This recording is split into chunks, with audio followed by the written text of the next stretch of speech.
So I'm about to make us some Saturday breakfast, really brunch, I guess.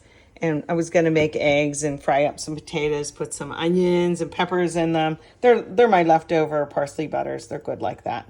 Anyway, Thane said, maybe I'll eat some of that ham loaf that you made, like we were thinking. And then it came to me, it's like scrapple, that Pennsylvania Dutch pork dish, whatever. So we had this much ham loaf made, left over, and I thought, I'm going to fry it.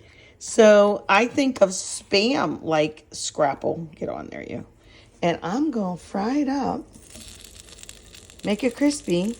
And people eat scrapple with like syrup. And this glaze that I used in making the ham loaf, similar. Eureka!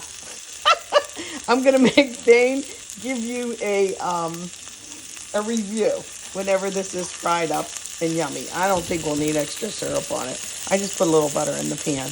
And I'm going to fry this up on both sides. And then we'll see. Maybe we're on to something here, huh? Okay, here goes the review. Oh, it's kind of crumbly. It's good. I like it heated up.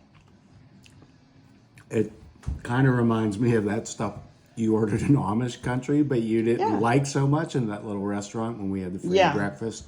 And You're right, that was scrapple. That's you gave right. it to me. Tastes kind of like that.